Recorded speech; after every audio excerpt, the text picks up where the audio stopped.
Hoje eu estou recebendo um convidado muito especial, ele que fala diretamente do Nordeste deste país, mais especificamente da cidade de Recife, ele que é educador, que é poeta, que é escritor e que é um homem polivalente. Seja muito bem-vindo, querido Jorge Lira.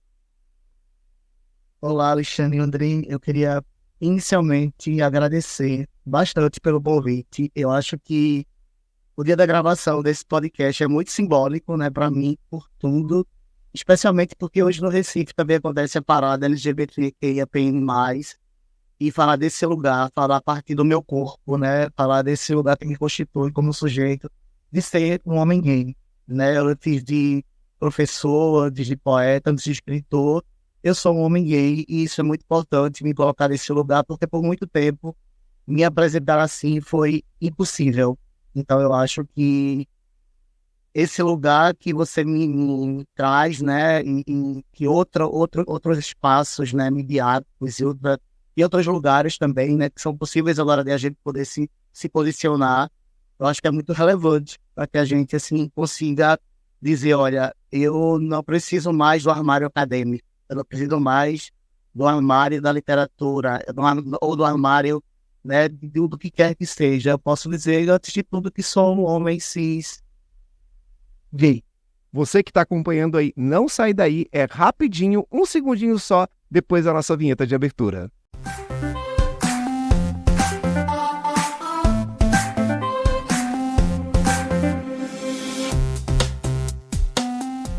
Esse é um espaço pensado para amplificar as nossas vozes, onde a liberdade de circular seja para todos, sem exceção. Para você que está circulando por aqui, pode entrar. Esse espaço também é para você. Vem comigo para mais um episódio do nosso podcast Circulando.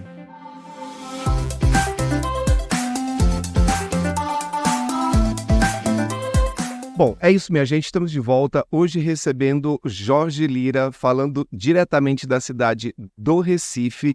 E aí, eu quero começar essa nossa conversa aqui, Jorge, exatamente por este ponto. Você até já trouxe um pouco disso aqui na tua fala, mas eu queria entender um pouquinho melhor. Para começar, né? Eu queria muito ouvir que você pudesse contar para as pessoas que estão nos ouvindo, assistindo a gente agora, um pouquinho da tua história de vida. Como é que foi crescer no Nordeste e descobrir essa sua identidade LGBTQIAPN+. Então, eu tenho a sensação de que é uma travessia, assim, uma travessia bastante espinhosa, né? Eu tenho a impressão de que, apesar de entender que a minha história é singular, mas eu tenho a impressão que ao longo desses 44 anos eu encontrei muitas outras travessias que acabam se entrecruzando e vendo que essas histórias, elas, de alguma forma, vão se parecendo, né? Porque a homofobia, ela é um traço, né, que ela dá presente na sociedade. Mas eu também entendo que cada história, ela tem uma singularidade. Então, no meu caso, especialmente, eu não sou do Recife, né? Eu estou no Recife, mas eu sou do interior de Pernambuco. Eu sou da zona da Mata Pernambucana. Eu nasci numa cidade chamada Primavera. Primavera é uma cidade muito pequena, né? Ela está situada nessa região de Pernambuco. É uma cidade marcada pela cultura da cana-de-açúcar, né? Ela tem traços, né, do ponto de vista econômico, do ponto de vista de sua constituição, muito marcados por essa questão ainda, né, da colonização, da cultura do senhor de engenho. Então, ela tem traços muito fortes dessa constituição mesmo patriarcal.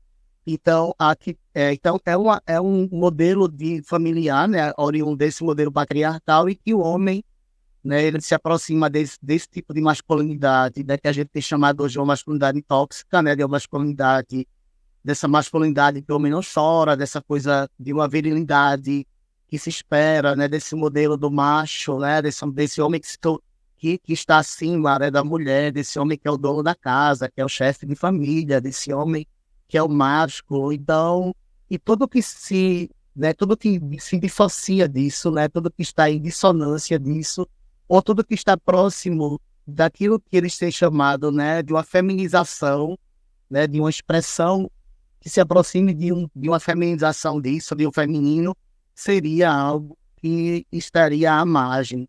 Então, imagine o que é ser uma criança, né, que nasce, né, com uma performance diferente, né, de um modelo de masculinidade naturalizada dentro desse contexto de sociedade, né? Então, não era somente ser do Nordeste, mas era ser nordestino do interior de Pernambuco, da Zona da Mata Pernambucana, de uma cidade chamada Primavera.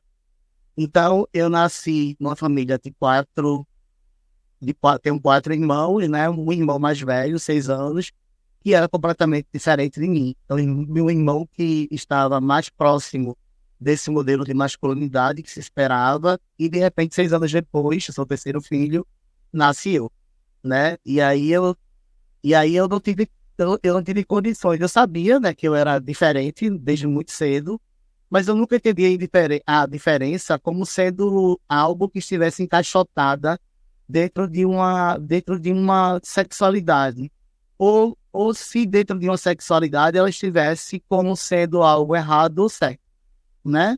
Eu entendia, por exemplo, que eu não gostava de determinadas coisas, eu não gostava de, enfim, eu entendia que eu não parecia com meu irmão, por exemplo, no modus operandi dele de lidar com determinados comportamentos sociais, né? Então, eu gostava de leitura, eu gostava de outras coisas e ele não. Então, mas isso é muito pouco para que a gente, né, defina a sexualidade de alguém. Mas aí, depois eu fui entendendo, quando começaram a me identificar, começaram a me etiquetar, porque eu não tinha o direito de fazer esse movimento, né? De assim, eu sou isso, eu sou aquilo. As pessoas foram me identificando, né? Eu lembro que tinha um jogo de bola que a gente brincava, inclusive as brincadeiras, né? Eu sabia jogar futebol, por exemplo, mas eu não jogava futebol, porque nesse lugar de jogar futebol era um lugar também que eu era apontado. Eu jogava com as meninas que performavam masculinidade, que eram chamadas as sapatões da cidade. Eu jogava com elas. Se eu fosse jogar com os meninos, também não era muito bem-vindo. Aí quando a gente jogava bola, tipo, vou jogar queimado, lá a gente chama no interior. Essa brincadeira era uma brincadeira feminina. E aí quando a gente brincava, inclusive meninos que têm a mesma performance de corpo que eu, né, eu tinha e tenho ainda alguns, a maioria deles hoje também são homens gays, a gente era apontado. Eu lembro que passava os caras lá na rua e eles ficavam 1, 2, 3, 4. Então, assim, foi um movimento muito, muito complicado, porque a gente não teve o direito de entender essa sexualidade, né? A gente, além de ter sido etiquetado, a gente também foi genitalizado nesse processo, né? Porque além de vivenciar um processo de etiqueta, a gente também teve um corpo muito suscetível às possibilidades de assédio. Então, foi um movimento de etiquetagem muito aproximado das possibilidades também de estarem conectadas a uma relação de genitalização dos nossos corpos, né? De assédio dos nossos corpos, inclusive dos homens héteros, casados, da cidade, amigos de nossas famílias, né? De conduta irrepreensível da família tradicional brasileira. E também tinha questão religiosa. Minha casa era uma casa muito católica, então também tinha uma culpa judaico-cristã, né, que a gente carregava, né? Não, a gente carrega no sentido mais amplo, mas naquela casa de maneira ainda muito mais forte, por conta das questões, né, cristãs. Então a ideia também que estava incutida em mim, de que porque eu nasci assim. Eu me perguntava, né, o tempo inteiro, né? Porque essas pessoas me apontam, né? Porque elas estão dizendo isso comigo. E eu lutava, né? Mas eu gosto dessa menina, eu não sou isso, né? Inclusive eu reproduzia até comentários e comportamentos homofóbicos com outros meninos que estavam performando um pouco mais afetadamente do que eu, que era da intuito de me salvar um pouco daquele caos que eu me encontrava. E de repente um cara adulto, né? Eu já estava à noite, eu tinha 14 anos, eu fazia ensino médio, eu acabei muito cedo ensino médio, e uma pessoa me seguir, né, me assediando de uma maneira escancarada, naturalizada no interior, e eu sem poder dizer nada, né?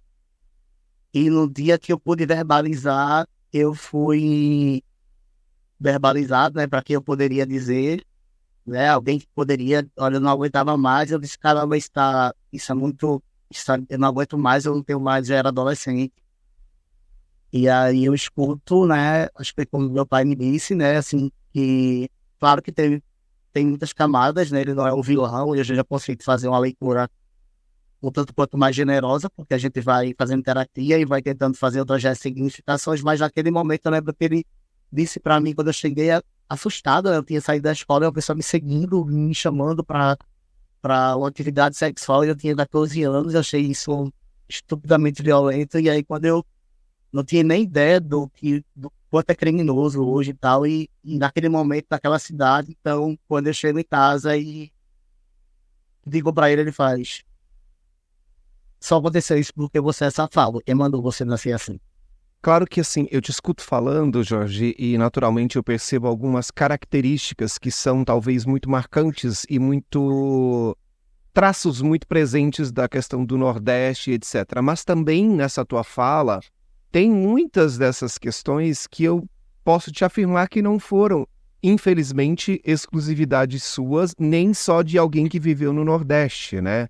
E acredito muito que nessa época também em que essas coisas aconteceram, primeiro, a gente não tinha uma comunicação tão clara, a gente não tinha uma velocidade de comunicação, nem uma abrangência tão grande como a gente tem hoje. E todas essas questões a gente pode afirmar que marcaram uma geração e que trouxeram traços para a nossa personalidade. Eu falo nossa porque também me enquadro nesse cenário, né, de um homem gay, cis, branco, que tenho privilégios nesse cenário, mas que também fui submetido a muitas dessas questões, né? E aí eu vejo, Jorge, assim, que tem questões que são muito comuns, né? Quando a gente conversa com outros homens gays ou outras pessoas da nossa comunidade que passaram por questões muito comuns como estas. E comuns não no sentido de serem simples, mas comuns no sentido de serem realmente naturalizadas, digamos assim, naquele momento e naquele ambiente. Agora, você pega tudo isso e você tem uma pitada no meio, eu diria, dessa questão que muitos de nós não têm, que é a questão da arte que vem surgindo aí, e daqui a pouco a gente vai conversar mais sobre o fato de você ser um educador. Mas para a gente começar esse nosso embalo e nessa nossa conversa, eu quero te pedir, gentilmente, para trazer um dos seus poemas agora para quem está ouvindo, para quem está assistindo a gente agora, para que a gente comece a entender e conhecer esse seu lado poeta de ser, Jorge Lira poeta. Vamos ao primeiro, então? Acho que esse texto é um texto que foi selecionado para a antologia do Poesia para Amar de Toda Forma, da Flix, do coletivo Flix. E o nome do texto é Resistir. E diz assim: havia muita dor naquela trajetória. As palavras foram sempre impiedosas e se fizeram eco no dia a dia daquela história. A rejeição estampada na cara paterna foi o primeiro sinal. A diferença por não estar no padrão social custou caro demais. O pai a dizer, quem mandou nascer assim? O primeiro a personalizar o preconceito e encontrar um jeito de repelir. A saga de conjugar o verbo rejeitar não parou por aí. Me deixou o primeiro legado do que é ser apartado do amor primeiro, de quem deveria ser proteção e referência, mas pela indiferença fez opção em dias cruciais em que o olhar daquele menino pedia somente colo e proteção. Aquela primeira despedida deixou a primeira ferida, que se fez dura companhia nos dias sombrios de subsistência afetiva e inverno pesado como única estação. Estar no mundo virou um exercício para sobreviver à sistemática violência que não se cansou de dar o ar da graça nas mais variadas feições. É tão inteligente, mas é defeituoso. Tão lindo, ai se fosse homem. Eu amo você, mas meu filho gay não. Um corretivo e esse safado vira cabra macho. Vergonha da família, expulsão. Preferia ser morto a ser viado. Antes preso do que gay. Onde foi que errei? Aberração. O preço da homofobia sempre foi alto demais. Impiedoso, roubou-nos de nós. As subjetividades adoecidas sucumbiram à autoestima, um conjunto vazio sem direção. A afetividade relegada à terceira pessoa de ninguém fez um estrago sem mensuração. A autocrítica fez-se o único passaporte para que a sexualidade não fosse o exclusivo recorte, para me etiquetar e me deixar jogado à própria sorte, sem possibilidade de emergir e andar com as próprias mãos. O meu toque ainda evangeliza. Meu direito de amar uma vergonha. Meu direito de ir e vir, estado de sítio. Meu corpo gerenciado pelo alheio. Minha voz, violentada por uma projeção. Minha linguagem de corpo, estado de alerta e descrição. Ser homem, um conceito unicamente traduzido pelo viés genital. Meu prazer, agora um risco de vida, caminhando em linhas tortas pelas vielas do marginal. Minha vida profissional subordinada à exclusão como critério de alocação. Tudo isso, uma construção dorida. Tudo isso, resistência sem direito a feriado nacional. Tudo isso, mais cobranças diárias e o corpo cansado reclama um pouco mais de alma para a continuação. Tem uma luta. Tem orgulho também. Mesmo sem escolha, quisemos que a vida andasse. Não ficamos presos na estação. O trem era bala parceira. Ficar trancado no vagão era correr novamente o risco de escolher o armário como condição. Enquanto houver poesia, ser livre será sempre o meu guia, ainda que tenhamos que tirar leite de pedra para fazer a travessia. Jorge Lima. Nossa, eu não sei nem por onde eu começo, se eu comento, se eu não comento, se eu deixo só o poema para que as pessoas possam refletir. Como é que foi esse seu encontro aí com a poesia e como é que a poesia... Teve um momento que isso aconteceu ou você sempre teve esse olhar para a poesia sempre esteve presente em você? Como é que foi isso? Eu fui apresentado ao texto ficcional por essa minha avó, né? Ela foi responsável. Eu tenho muito amor por essa senhora, né? Eu chamava ela de tia Adelaide. Ela criou minha mãe e a gente não se acostumou a chamá-la de avó. E ela morreu com 84 anos, era uma professora leiga. No interior a gente chama professora leiga, são aquelas professoras que não tiveram uma formação acadêmica, né, com diploma, mas elas tinham notório saber. Elas eram alfabetizadas, tinham estudado até determinada etapa de escolarização e conseguiam ensinar para outras pessoas. Então ela era chamada de professora, ela dava aula, enfim, ela era uma professora leiga. E aí ela me apresentou os primeiros textos literários, né? Ela não só me apresentou os textos literários clássicos, né? Eu sabia várias histórias, eu tinha ela e tinha mais duas irmãs. Elas eram chamadas de moças velhas, porque eram aquelas senhoras que não casaram, né? Eram moças virgens, então tinha aquelas senhoras que, né? E elas criaram pessoas, criaram mulheres, e que Manhã foi uma dessas mulheres. E elas três ficaram juntas, elas morreram, né? Ficaram lá, Manhã ficou com essas três senhoras. E aí, duas delas ficavam muito com a gente. Mas essa especialmente, ela me apresentou os contos clássicos da João Maria, enfim, Chapeuzinho Vermelho, etc e tal. E também me apresentou os contos da tradição oral. Então, ela foi responsável por aquilo que a academia tem chamado hoje de as primeiras práticas sociais de leitura e de escrita, que a gente chama que são as primeiras práticas de letramento. Ela me deu as primeiras práticas, aquilo que, inclusive, a escola não dava. A escola estava focada nos livros didáticos, naquelas lições, né, que eram produzidas com os textos, que a gente chama textos artificiais, o rato, o eu, a roupa do rei de Roma, ou seja, textos artificiais que não tinham, né, uma história, não tinham uma trama, eram feitos somente para alfabetizar. E a minha avó, né, muito mais avançada, estava me ensinando a alimentar o meu universo ficcional. Então foi muito importante para mim, porque eu adquiri essa coisa do vocabulário foi muito importante, porque eu tô falando de estar ainda em Primavera, né, nessa cidade, eu sempre volto para lá, estava uma cidade de 10 mil habitantes, e eu estava conhecendo vários lugares e culturas, sem nunca ter saído de lá. Eu estava ampliando o universo vocabulário que a escola nunca teria me dado. Eu estava construindo estratégias de procurar palavras no caderninho que nem o professor tinha me dito, mas era de uma curiosidade mesmo de um leitor que estava. Mas ao mesmo tempo, eu quero dizer que tudo isso era para dizer, era também um jeito de eu fugir da cidade, porque eu lembro como se fosse hoje, meu pai tinha uma lanchonete, eu estava lendo um livro. E muito, né, concentrado. E eu lembro que esse cara que eu falei, né, ele que não me dava descanso, eu lembro muito desse dia que ele passou e não sei como é que acontece isso, é uma loucura, né?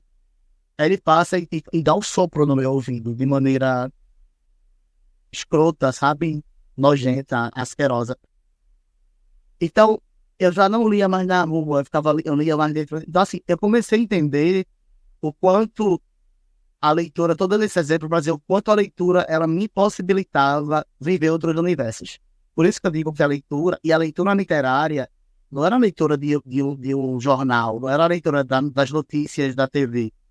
Era o texto literário, ele me teletransportava, ele me tirava, ele me retirava da homofobia cotidiana e ele me possibilitava viver em paz, minimamente, viver sossegado, minimamente, e ao mesmo tempo, me possibilitava entender que aquele tipo de escrita também poderia ser um jeito de eu me encontrar também enquanto escritor.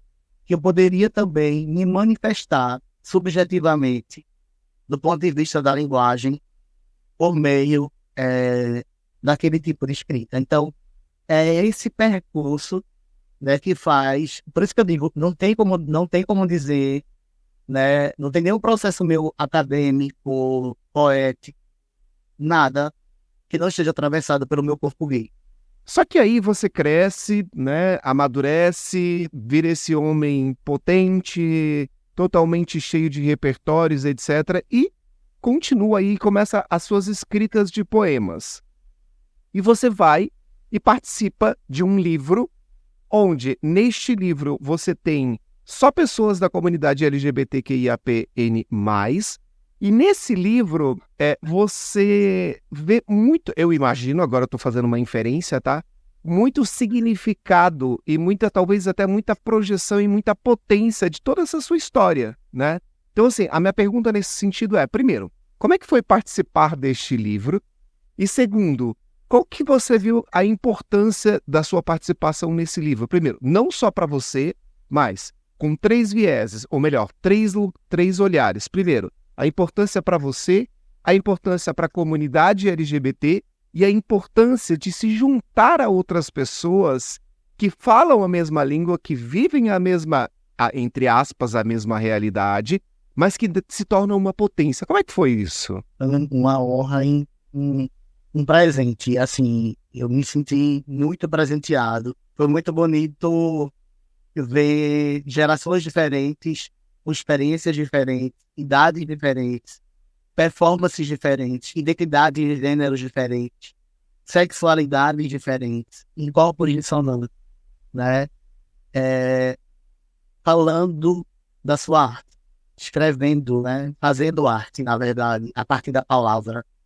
Então, isso é uma força muito grande, porque isso é uma potência, inclusive eles sinalizam, né? Isso foi em 2021, né? O livro foi publicado em 2021, ele foi fomentado com recursos da lei, como eu disse, Aldir Blanc, por meio da Secretaria Municipal da Cultura de Fortaleza. Daí, então, eles fazem acho que é o Paulo Viana, ele diz lá na orelha do livro, uma coisa bem bonita, que eles querem com aquele orgulho que trafegou de Stonewall até a beira-mar de Fortaleza. E, pensar, né? E a gente está falando do projeto circulando, né? Veja que circuito, veja que tráfego, né? É um tráfego que é de lá, né? E hoje é um dia que a gente fala, né? O dia desse orgulho, né? Também de sair de lá, desse lugar de resistência e de chegar até 2021 resistindo, né? Os passos para frente, alguns para trás, tensionando, né? Complexificando, uns resistindo bravamente, outros corpos sofrendo ainda mais, né? Sobretudo quando a gente sabe que quanto mais marcadores sociais num corpo, né? Se a gente pensar em interseccionalidades, mais opressões esse corpo tem. E você sabe que eu fico te ouvindo, Jorge, tem uma coisa assim que, para além do que você falou, que eu não quero ser redundante aqui, tem uma coisa que quando você vê um livro como esse, escrito por pessoas que, como você disse, cada um com suas representatividade, sejam elas no sentido da sua questão de gênero, mas também da sua própria vivência com a sexualidade, cada um com a sua subjetividade, mas com um objetivo em comum, né? É como você vê uma grande orquestra, cada um toca um instrumento, mas no final das contas você junta tudo isso e você tem uma entrega final. Quando eu falo disso, eu estou querendo dizer o seguinte, eu acho que esse livro, para além da questão forte dos poemas e das reflexões e tudo que ele traz, ele tem também uma mensagem muito forte que é, quando a gente se junta, como a gente se coletiviza usando as suas palavras, a gente se torna muito mais forte, a gente se torna muito mais potente e a gente consegue atingir não só um número maior, mas também nos entender como esse coletivo, porque não estamos sozinhos, né? Então, eu acho brilhante essa ideia do livro. Vou deixar aqui depois as imagens do livro para quem quiser encontrar, comprar, adquirir o livro, que eu acho extremamente interessante por tudo isso que você colocou e o que eu trouxe também. Mas a minha próxima pergunta, Jorge, é no sentido de que a gente já viu aqui que a tua poesia hoje ela é muito, eu não sei se a palavra é exatamente essa, atravessada, mas era muito atravessada pelas questões LGBTQIAPN+, por ser você, esse homem gay, branco, cis, como você mesmo se coloca. Mas também tem muito da questão nordestina presente nesse seu universo poético, né? E eu queria que você falasse um pouquinho disso. Como é que a questão de ser nordestino ou contribui ou atravessa esse seu universo poético? Eu acho que me constitui, né? Assim, tá no meu sotaque, tá na minha identidade, assim, eu acho que eu tenho alguns poemas que eu trago um pouco desse universo, inclusive na pandemia eu acho que eu reclamei muito, fiquei muito tempo, né, em casa, na quarentena, e eu acho que eu escrevi alguns poemas que era meio que um retorno ao meu interior, né? Eu fazia à época o curso remotamente, e eu pagava uma cadeira chamada Psicologia Ambiental, e a gente tinha uma discussão sobre identidade de lugar. Eu lembro que nessa discussão de identidade de lugar, eu usei um desses poemas meus, porque eu vivi um momento em que eu precisei muito voltar a esse encontro comigo, com o Jorge de primavera, né? Então, alguns poemas meus, eles acabaram também refletindo essa necessidade, não sei se era uma necessidade, mas acabaram refletindo esse momento, né? E não porque eu também acho que o poema ele precisa necessariamente falar sobre mim, né? Eu também, inclusive, tem algumas correntes, né, da teoria da literatura que são super contrárias. Se me ouvisse falando disso, mandaria eu me exterminar, inclusive, do curso. Mas, para além disso, né, como eu estava falando, mas assim, eu acho que naquele momento, muitos textos, assim, eles trouxeram muito desse desejo, né? Porque era uma saudade muito grande da minha casa, da minha mãe, né? De voltar para lá e voltar para as comidas quando eu volto da minha cidade e das pessoas que eu conheço, das professoras que me ensinaram que ainda moram lá e dos meus amigos que ainda estão lá. E que é interessante isso, Jorge, porque assim, eu acho que, se você me permite, eu acho que não pode ser desassociado e nem deve ser desassociado. Porque eu acredito muito que, assim, isso é parte da tua identidade, né? E muitas vezes a gente que é LGBTQIAPN+, sabe o quanto nós fomos convidados a deixar nossa identidade de lado para caber numa caixinha. E a mesma coisa eu vejo com a questão das origens, né? Você é nordestino, isso está presente na tua cultura, está presente na tua fala, está presente na tua questão física, está presente na tua vivência, está presente em tudo. E eu acho que não negar isso, muito pelo contrário, usar isso no teu discurso, no teu trabalho, na tua entrega, traz uma mensagem, um recado também muito potente nesse sentido, para que as pessoas entendam isso, que a gente não precisa negar, muito pelo contrário, a gente tem que usar isso a nosso favor. Agora, você falou aí de Constituição e eu queria trazer mais, esse bolo acho que tem muitas cerejas, né? Mas eu quero trazer mais uma cereja para esse bolo, que é o fato de você ser educador. E antes de eu fazer a minha próxima pergunta, eu queria só fazer uma reflexão. Eu entrevistei recentemente aqui no Projeto Circulando um deputado estadual aqui da Alesp, aqui de São Paulo, que é o Guilherme Cortes, que também é advogado e é professor universitário, além de deputado. E eu perguntei para ele sobre essa questão da educação inclusiva. E ele trouxe um ponto que me fez refletir muito. Ele falou: educação inclusiva é o que toda educação deveria ser.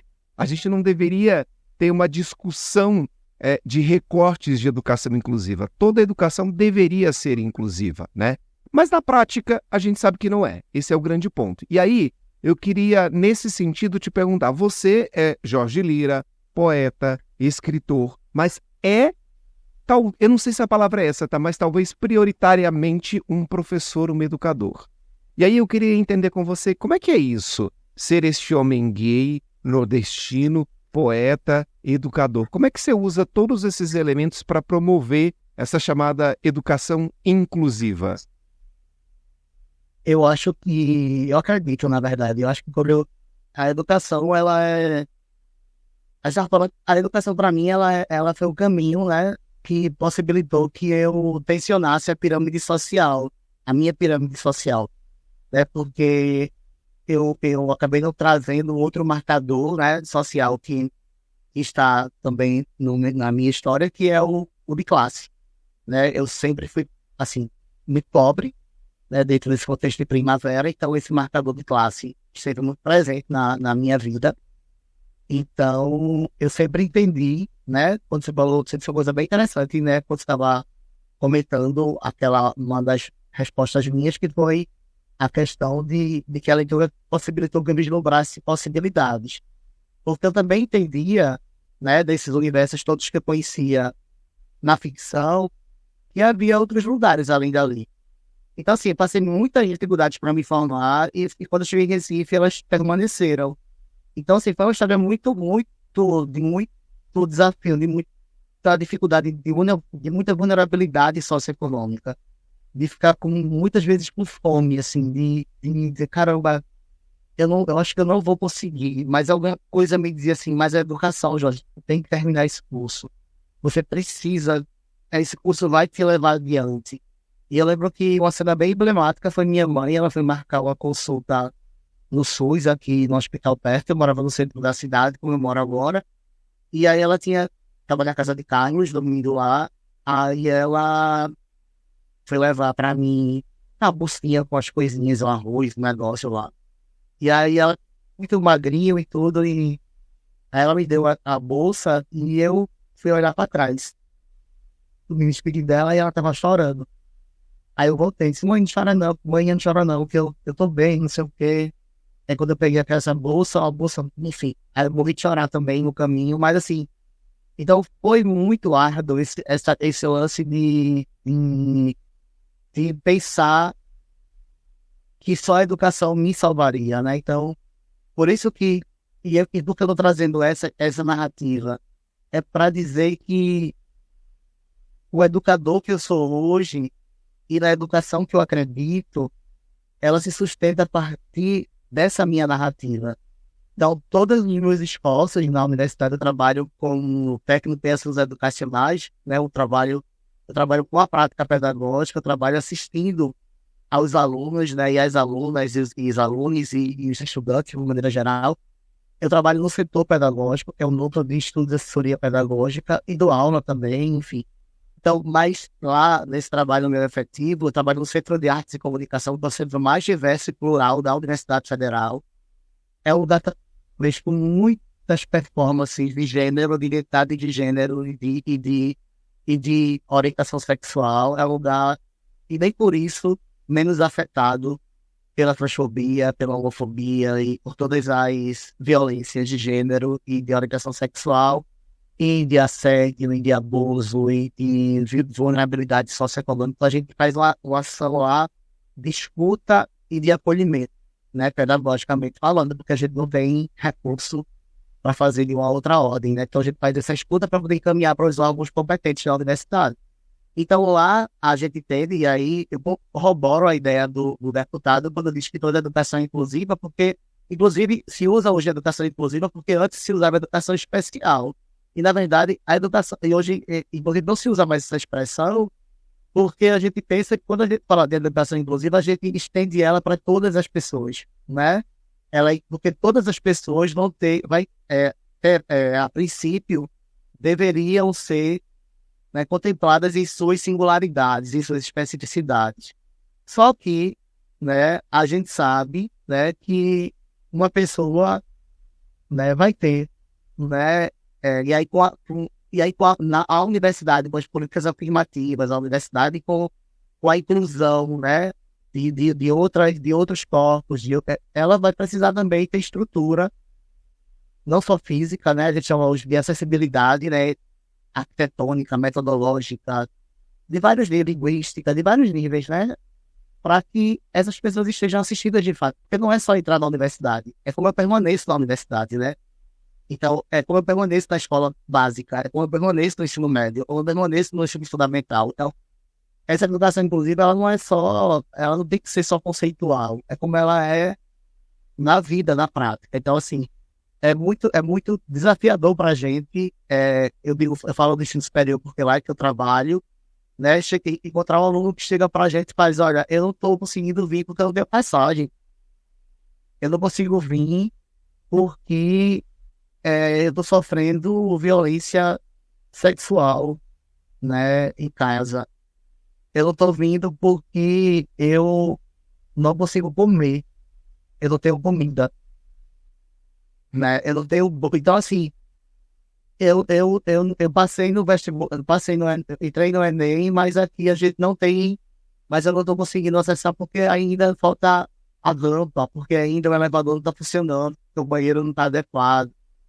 Então, eu vim para cá, mas eu não apesar de ter um dispositivo legal que diz que não pode haver transfobia, que o banheiro tem que ser usado, né, para atender as identidades de gênero, mas tem lá escrito, você não é bem-vinda, esse lugar não é seu, a gente vai lhe expulsar.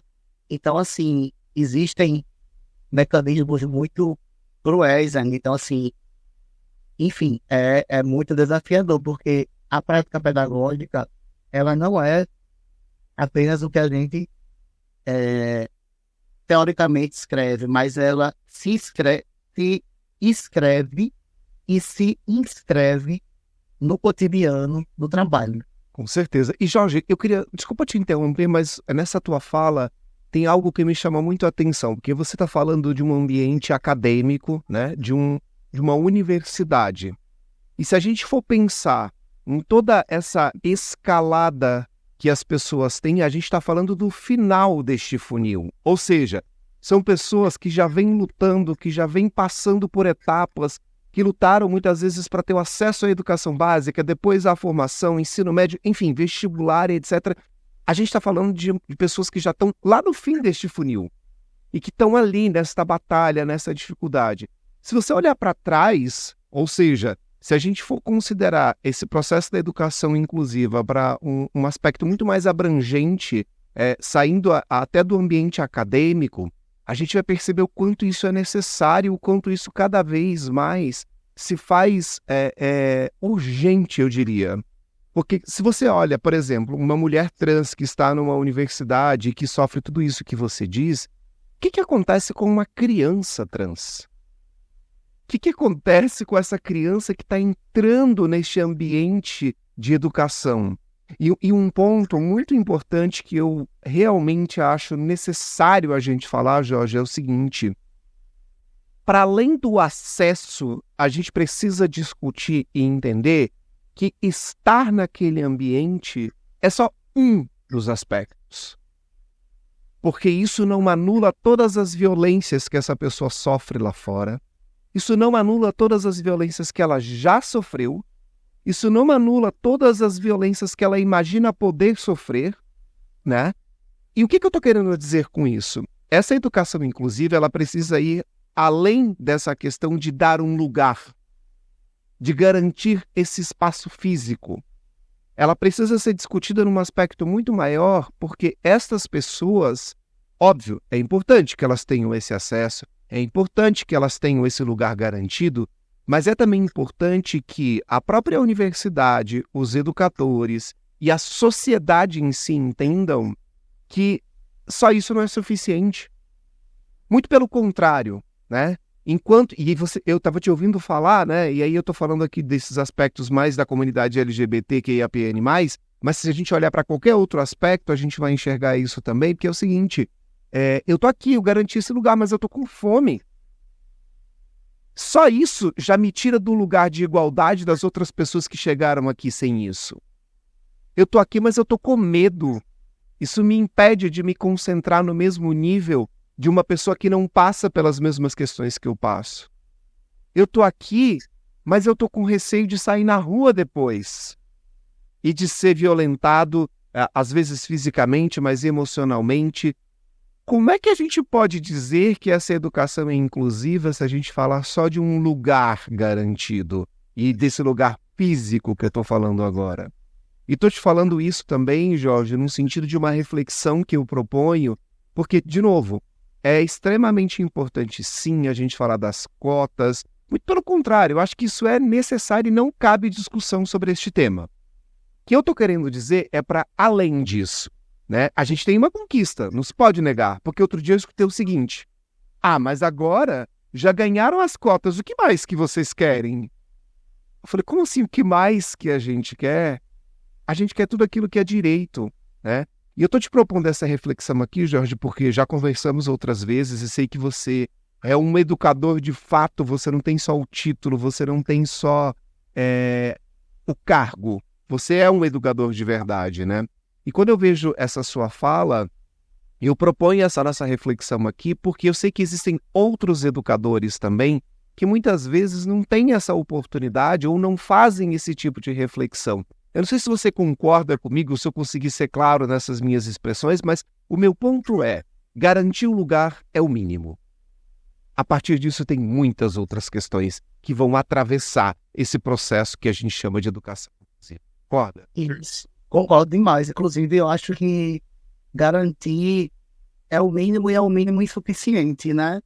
Porque, na verdade, é preciso a permanência. Uma das lutas dos setores pedagógicos e das pró-reitorias, pelo menos as pró-reitorias chamam de parceria, e eu falo desse lugar, do ensino superior, que é o lugar que eu trabalho, né? Assim, é o recorte que eu tenho mais contatos na atualidade, é garantir que esses estudantes eles permaneçam, né? Eles permaneçam nesse espaço, né? Porque existem muitas questões, por isso que a gente está falando de um sujeito, né? E a gente hoje pensa no indivíduo numa perspectiva biopsicossocial, né? E aí esse atravessamento, né, ele tem que dar conta dessas três dimensões, né? De pensar esse estudante na sua integralidade. Porque não dá para falar, por exemplo, no percurso acadêmico, sem considerar, por exemplo, que esse sujeito se alimenta, que esse sujeito, né?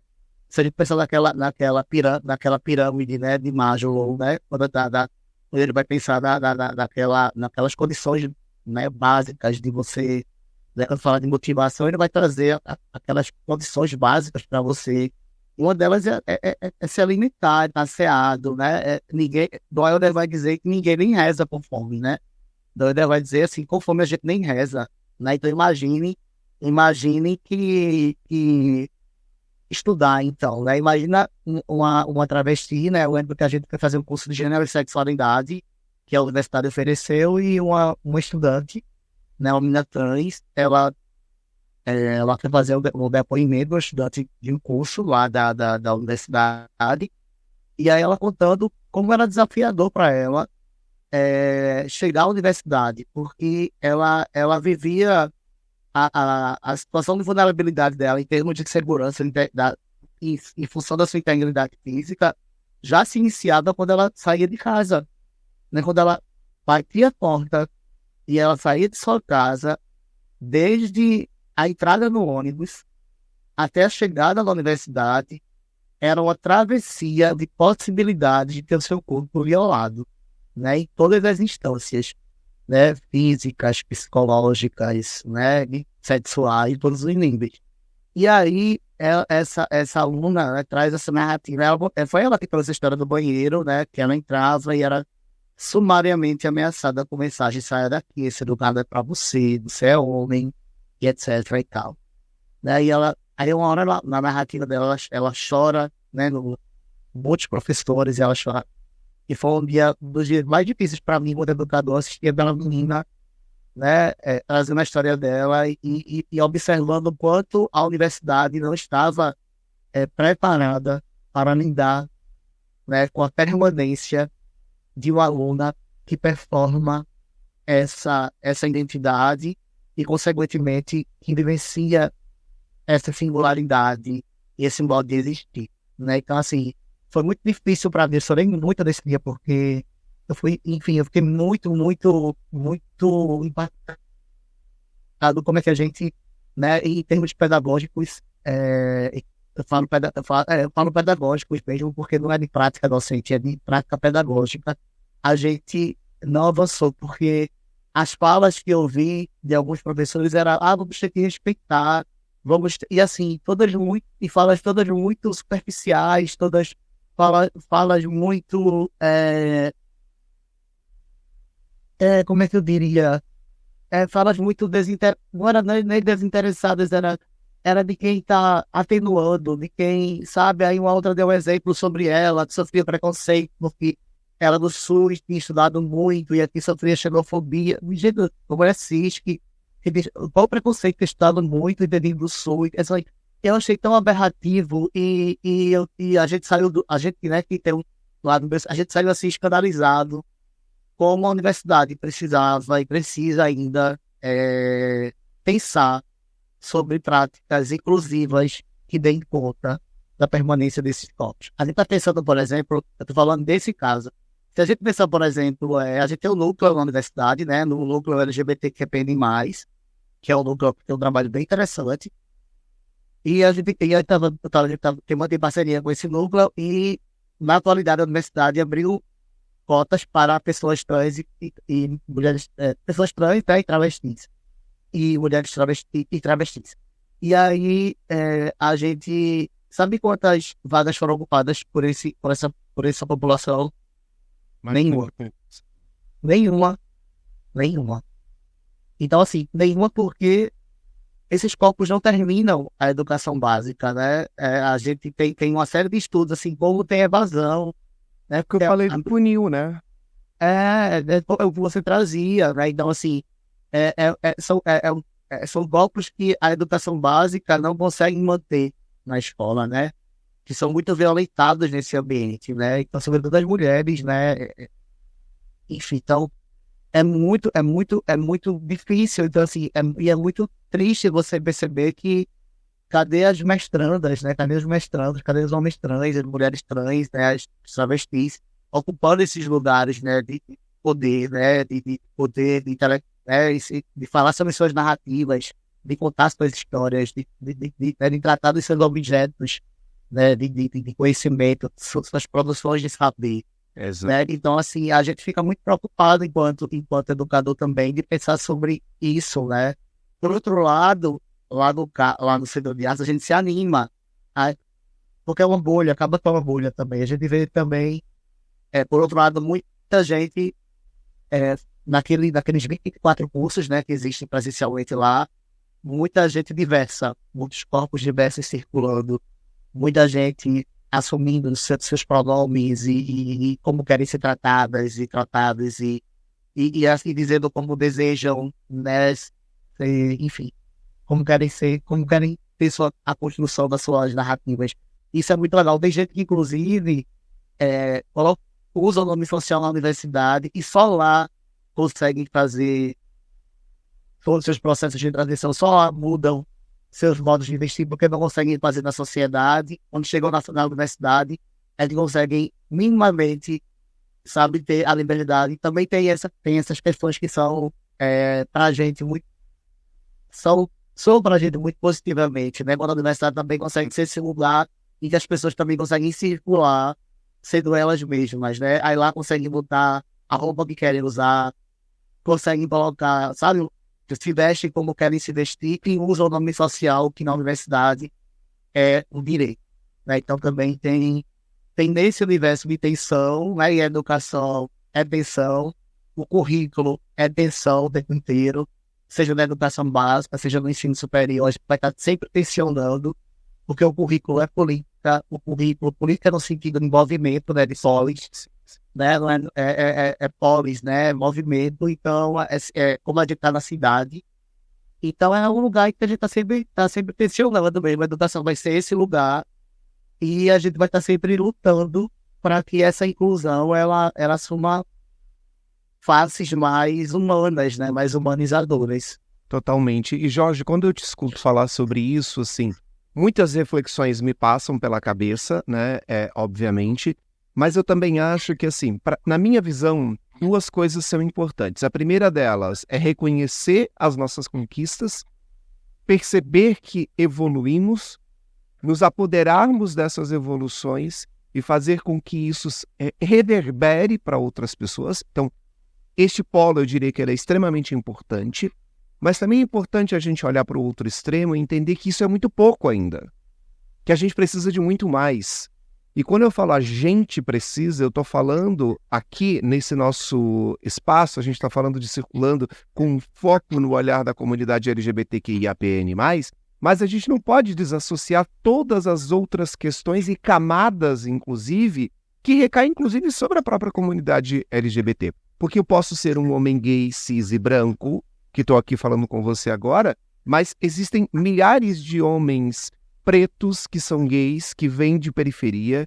Existem inúmeras pessoas, que é um assunto pouquíssimo falado, inúmeras pessoas LGBTs que ocupam hoje, que têm hoje uma característica de serem PCDs, né, portadores de alguma deficiência, e que a gente não conversa sobre isso, né? Muito pouco, eu diria. Então, essas camadas elas vão se sobrepondo.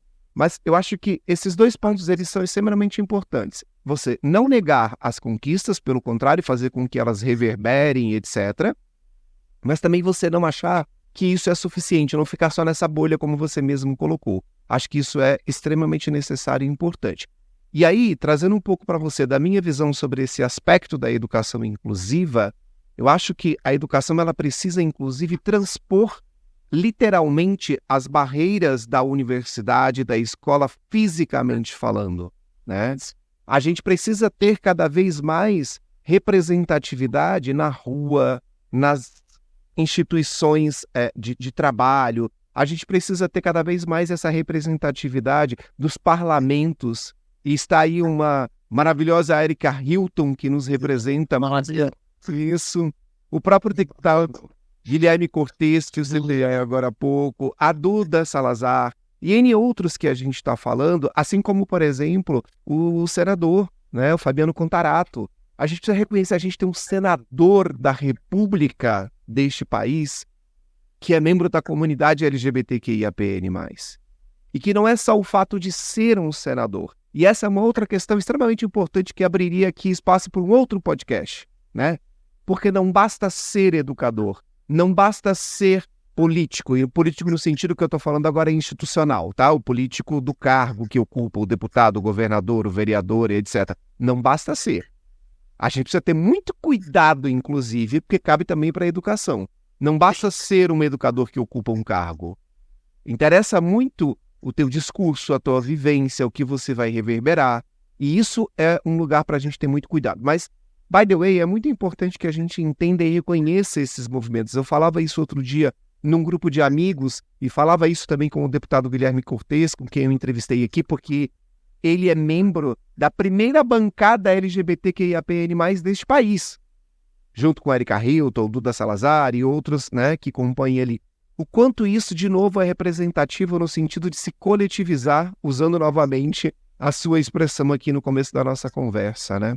Acho que isso tudo, Jorge, coloca a gente num patamar de discussão mais elevado, mas também nos coloca num lugar em que a gente tem cada vez mais responsabilidades nesse sentido. E ótimo que seja assim, eu não acho que a gente tem que fugir e nem negar essa responsabilidade. Mas quando eu olho para tudo isso, eu não deixo de falar de educação inclusiva. Eu estou falando de um deputado que tem 25 anos, que já é advogado, que é professor universitário, que é deputado estadual, que vai para a Lespe aqui em São Paulo, com um broche da comunidade LGBT.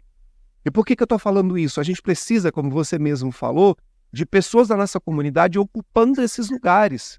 Vou te dar um exemplo muito claro. Está acontecendo, neste momento aqui em São Paulo, uma CPI para investigar o Hospital das Clínicas, que está fazendo tratamento para pessoas trans. A grande pergunta, feita inclusive pelo deputado, e aí não posso eu aqui roubar nem essa intenção, mas é parafraseá-lo, quando ele estava com o discurso dele na Alesp, e tem vídeos mostrando isso, ele diz o seguinte: interessante, né? A gente parar uma Câmara dos Deputados de São Paulo para fazer essa discussão e todo mundo aqui falando sobre a vida dessas pessoas, e a minha pergunta é: quantas delas estão aqui sendo representadas? Quantas delas são ouvidas aqui?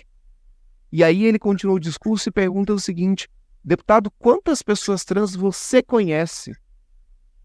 Você sabia que a expectativa de vida de pessoas trans no Brasil é em média de 35 anos? E aí ele pergunta a idade desse deputado, e o deputado fala que tem 48 anos. Esse vídeo me marcou muito, assim. E ele diz: então, deputado, o que o senhor tem de vida já supera a expectativa média de vida dessas pessoas. E a gente está aqui discutindo se elas têm ou não esse direito.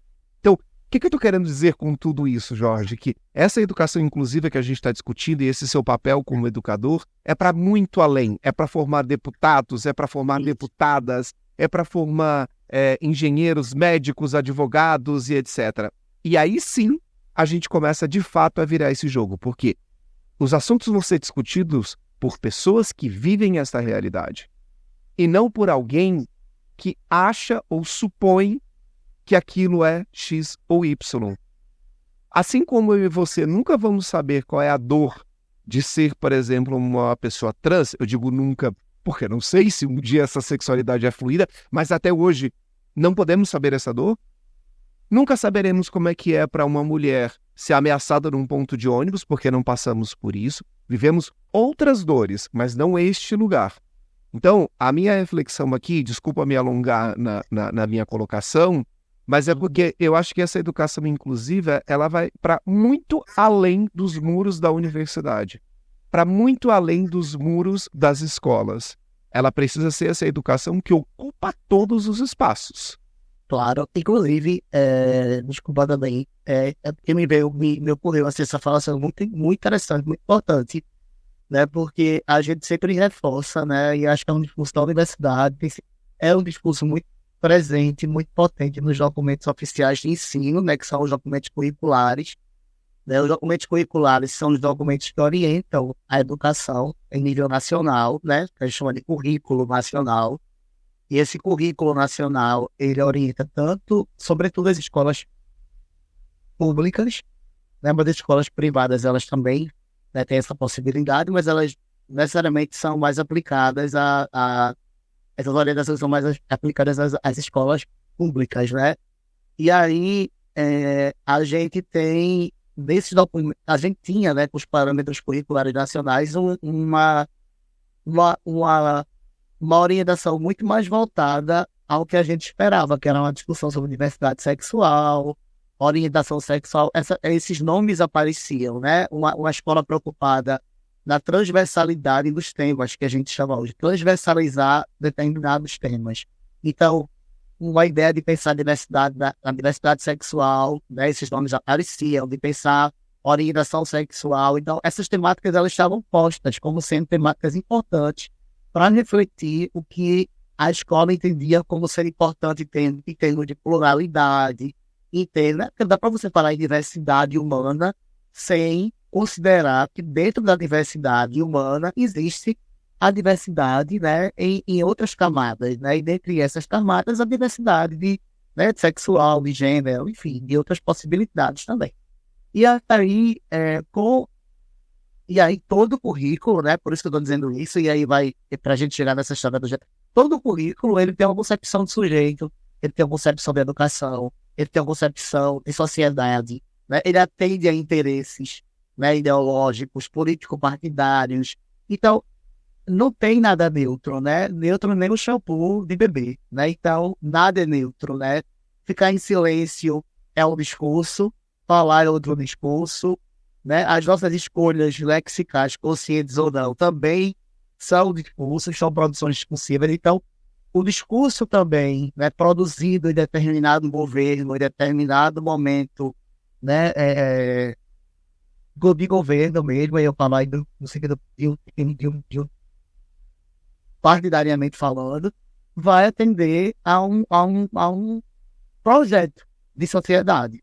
Então, com a mudança, né, com a substituição dos parâmetros pela BNCC, né, que é a Base Nacional, né, curricular, como curricular, a gente vai ter um outro modelo, né? Praticamente a gente não tem mais essa discussão de gênero, né? Se você é um documento imenso, né, de mais de 400 e tantas páginas, eu acho, imenso. E quando eu estava dando aula de psicologia da aprendizagem e do desenvolvimento para a formação de professores, a gente fez um estudo, né, com os futuros professores na época, e a gente fez um estudo para discutir essa questão de que aparecia a discussão de gênero e de sexualidade nesse documento. E não tem nada. É um documento que esvaziou, que silenciou, né, que retirou as possibilidades de se falar sobre isso. E o silenciamento é um discurso, né? Quando eu retiro, por exemplo, né, de um documento oficial, né, quando eu aniquilo as possibilidades de a escola refletir sobre a diversidade sexual e sobre as identidades de gênero, eu estou dizendo que essas pessoas não existem. Eu estou dizendo que esses corpos, eles não existem. Se esses corpos não existem, esses corpos são passíveis de serem aniquilados simbólica e fisicamente, né? Simbólica e literalmente. Então, essa BNCC, ela elimina essas discussões. Quando você coloca gênero lá no Ctrl+F, vai estar gênero masculino e feminino para o ensino de gramática do português, daquela gramática bem ridícula, bem binária, bem antiga, e nada mais. E você não vai encontrar nada, você vai esperar, aí ele vai ter que buscar Sertur, né, lá na invenção do cotidiano, lá da sociologia, para buscar nas táticas alguma possibilidade de encontrar algo para você, naquele documento, investir em diversidade, mas não como uma estratégia política, mas como uma tática que no fazer cotidiano o professor vai buscar. Então, veja, é um projeto de sociedade, né? E é um projeto de sociedade que não está apenas no fazer do educador, está no projeto de sociedade que foi, né, organizado, que foi oficialmente, né, que está posto no discurso oficial, né, de um determinado governo que entende que falar de gênero é discutir ideologia de gênero, né?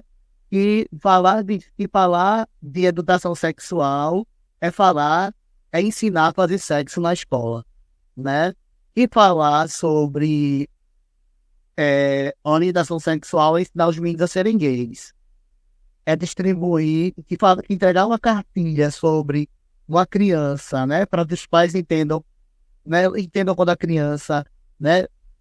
E não deixe tocar aqui, não, né? Para que evite assédio, né? Para a criança conseguir, né? Isso é entregar um kit de piroca. Então, quando a gente, né, aniquila os processos educativos as possibilidades de se refletir sobre diversidade sexual e faz disso, né, um espetáculo midiático mentiroso, né, em nome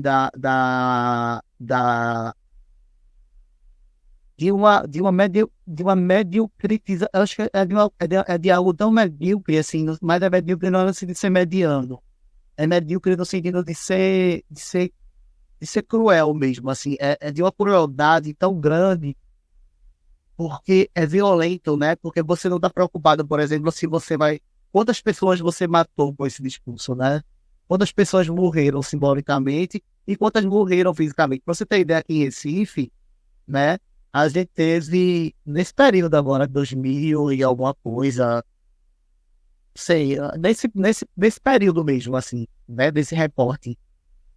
Uma travesti que foi morta, né? Uma pessoa jogou álcool e tomou fogo aqui no Cais de Santa Rita, né? Que é o espaço das pessoas, o terminal de ônibus, né? Uma pessoa em situação, uma travesti em situação de rua, e jogaram álcool nela e tocaram fogo. Ela ainda conseguia ir para um hospital de queimadas, mas não resistiu. Então, assim, e isso tem a ver com a educação.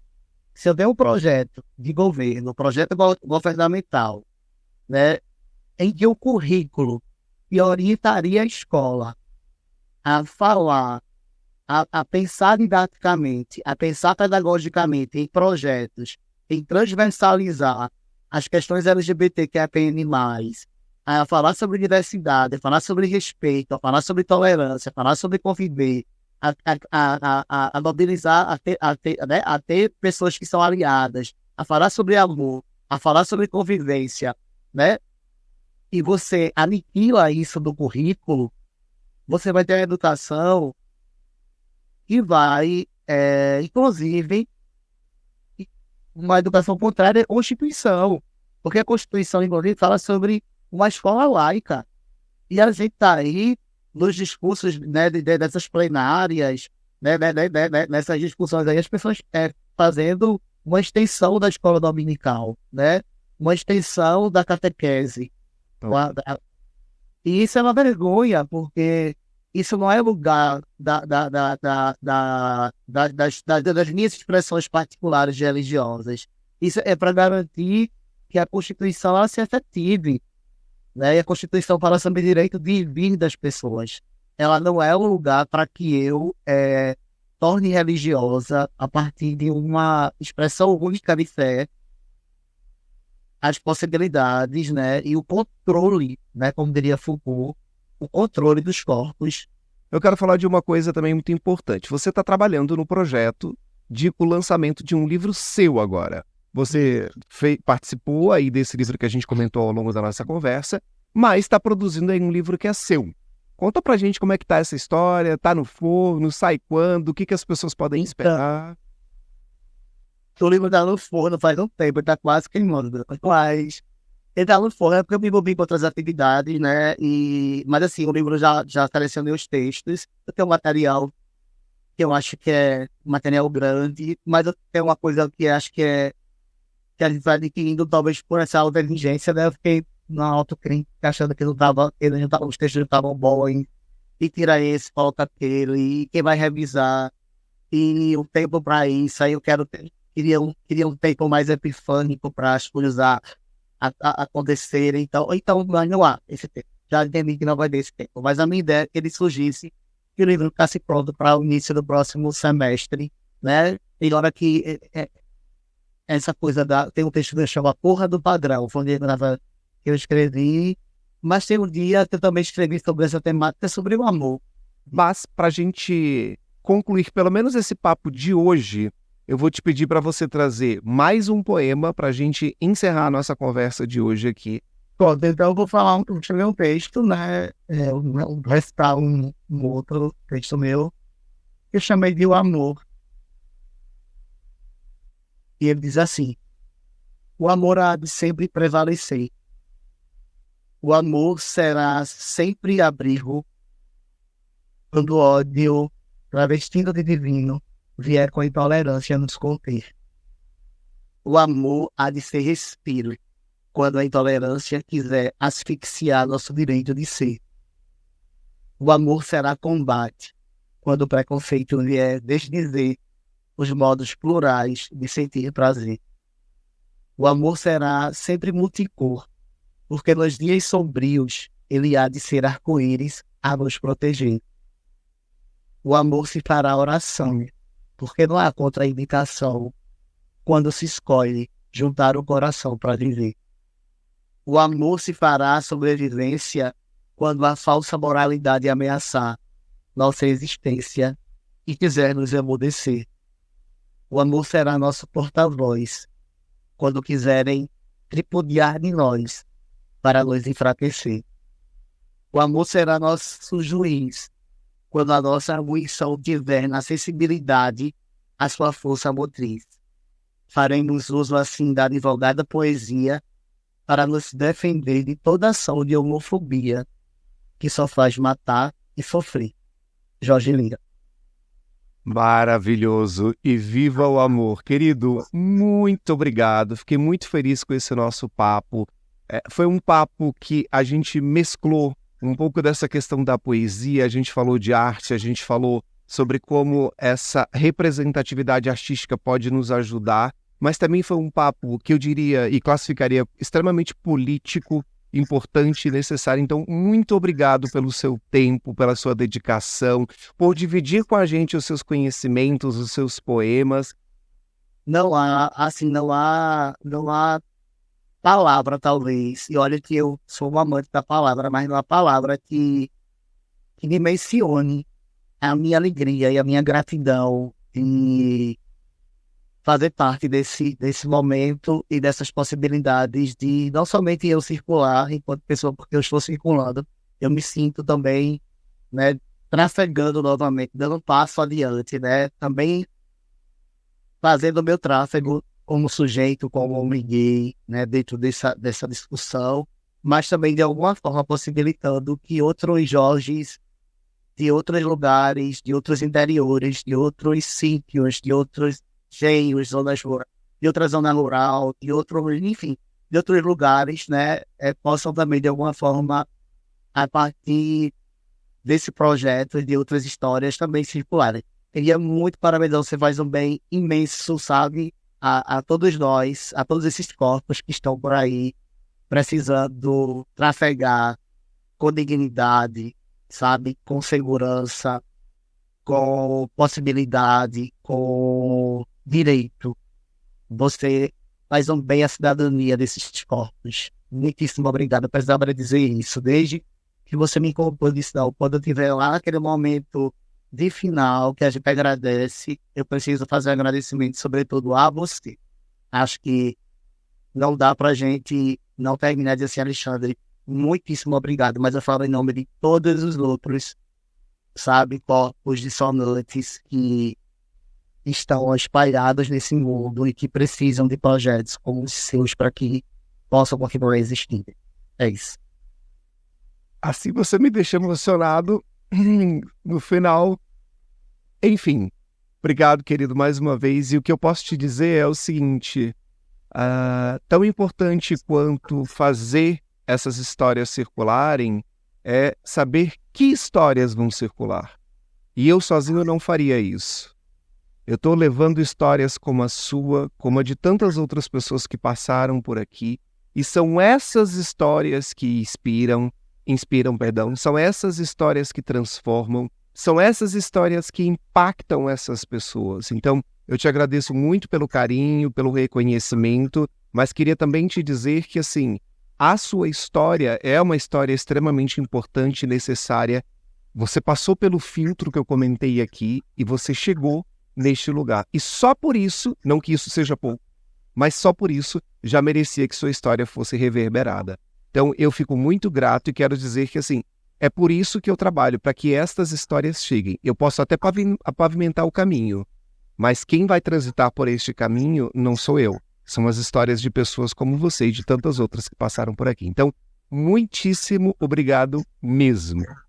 Para você que está acompanhando e que curtiu aqui esse nosso papo, eu vou te pedir duas coisas muito importantes. A gente também agora está no YouTube, então se você está acompanhando este episódio aqui pelo YouTube, vai aqui agora do lado, se inscreve, coloca o sininho, habilita aqui para quando tiver um novo episódio, você também saber que tem um episódio novo rolando. Se você está ouvindo esse episódio pelo Spotify, Apple Podcasts, Deezer ou qualquer outra plataforma de áudio, compartilha também esse episódio, faz com que ele chegue para outras pessoas. A gente precisa de muito mais espaço para continuar circulando. E isso vai acontecer se você, junto comigo e todos nós aqui, fizermos com que esse diálogo chegue para outras pessoas. Muito obrigado, um beijo enorme para você e para todo mundo que acompanha nosso trabalho e até o nosso próximo encontro.